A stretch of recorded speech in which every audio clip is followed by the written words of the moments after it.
¿Qué tal, amigos? Qué gusto saludarlos hoy, domingo 20 de marzo. Es el tercer domingo ya de la Cuaresma y nos vamos acercando poco a poco a la Pascua, la celebración más grande, la más importante del año, y no solo del año, de la historia y de nuestra vida, de la historia universal y de nuestra vida personal y eclesial, porque es el corazón de nuestra fe, porque es lo que sostiene y anima nuestra esperanza y nuestra caridad. El Señor resucitado nos anima. Con Él nos vamos preparando para esta celebración y nos están ayudando los textos del Evangelio que hoy, en este tercer domingo de Cuaresma, es el Evangelio de San Lucas, una invitación a la conversión, una decisión que tenemos que tomar porque nos invita el Señor a tomar en serio nuestra conversión. Pero bien, escuchemos el texto. En aquella ocasión, es el capítulo 13, San Lucas, capítulo 13, versículos del 1 al 9. Escuchemos el texto. En aquella ocasión, algunos de los presentes le contaron a Jesús que Pilato había mezclado la sangre de unos galileos con la de las víctimas que ofrecían.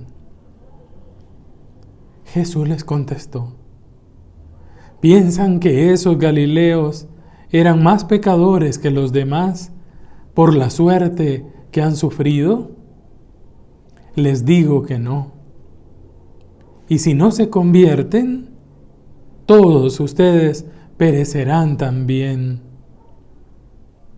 Y aquellos 18 que murieron aplastados por la torre de Siloé, ¿piensan que eran más culpables que los demás habitantes de Jerusalén?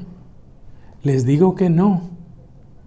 Y si ustedes no se convierten, todos perecerán también. Y añadió esta parábola. Un hombre tenía una higuera plantada en su viña. Fue a buscar fruto en ella y no lo encontró. Entonces dijo al viñador: ya ves, 3 años llevo viniendo a buscar fruto en esta higuera y no lo encuentro. Córtala. ¿Para qué, además, va a esquilmar la tierra?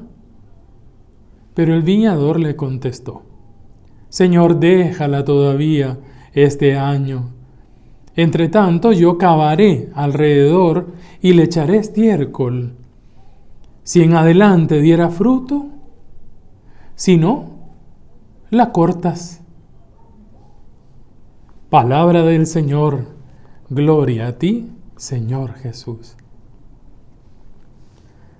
Hoy escuchamos este texto que pertenece solo a San Lucas, no tiene paralelos en los otros evangelios sinópticos y tiene la característica de que a Jesús le presentan casi como las noticias del día.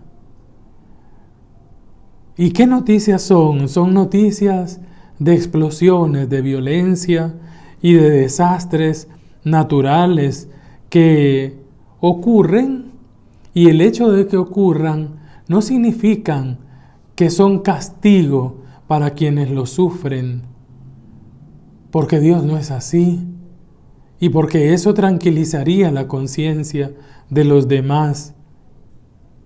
¿Qué es lo que hace Jesús frente a los acontecimientos que le presentan y ahora nosotros frente a lo que estamos viviendo? ¿Qué le dicen a Jesús? En primer lugar, le hablan de Pilato, un gobernador, el gobernador del tiempo de Jesús, de Israel, en Jerusalén, un tipo violento que pertenecía al imperio romano y con la violencia creían solucionar los problemas sociales, con la injusticia, con el asesinato. Y dicen, había mezclado la sangre de los galileos con las víctimas que ofrecían.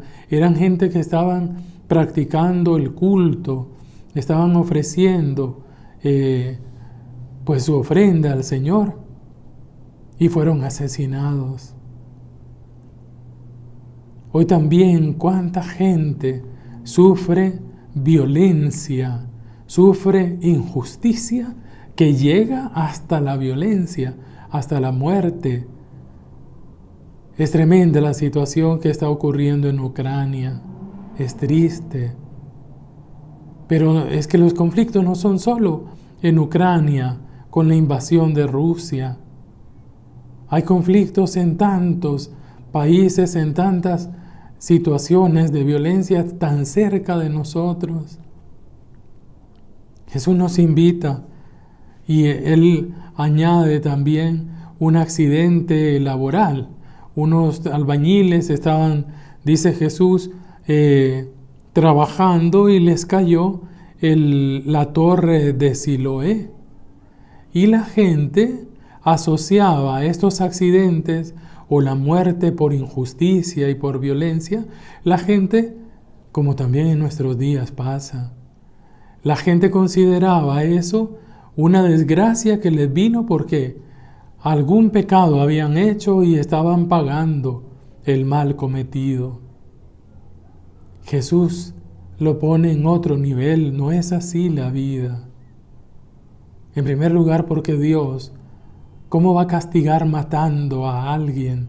Si es el Dios de la vida, ama a las personas, nos ama profundamente y es el primero que sufre. Nos lo demostró en Jesús y hasta qué punto lo sufre. Y es el primero comprometido en detener ese sistema, no haciendo violencia contra los violentos, sino salvándolos, ofreciéndoles salvación. Pero Jesús, y aquí viene el mensaje, si ustedes no se convierten, perecerán de la misma manera. La injusticia que ocurre en el mundo y que sigue produciendo muerte, es responsabilidad de todos. Si cada uno de nosotros se comprometiera, se compromete. Si cada uno de nosotros nos comprometemos con la justicia, con la práctica de la justicia, entonces la sociedad no iría a la ruina hacia la que la estamos conduciendo. La invitación pues hoy del Señor, la primera parte del texto es: conviértanse, convirtámonos. Metanoia es cambiar de mentalidad. Esta es la invitación del Señor Jesús. Cambien de mentalidad.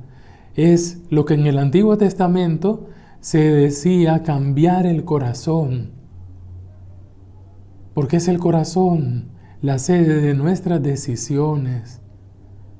Porque es cuando amamos, cuando cambiamos, cuando nos dejamos amar y hacemos experiencia del amor misericordioso de Dios, entonces se produce la conversión. La conversión no nace de que me fuercen y me estén diciendo conviértete.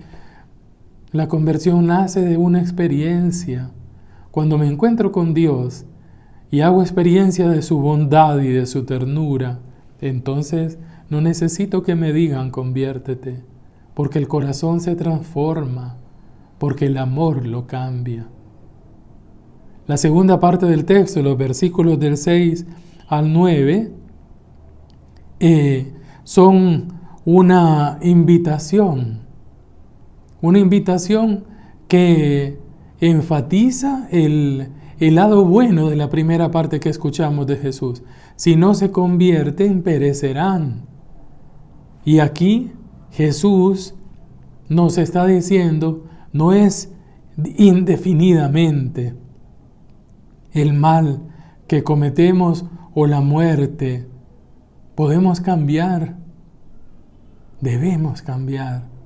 Este año, esta Pascua, Jesús cuenta una parábola. Un hombre tenía una higuera plantada en su viña, fue a buscar fruto y no lo encontró.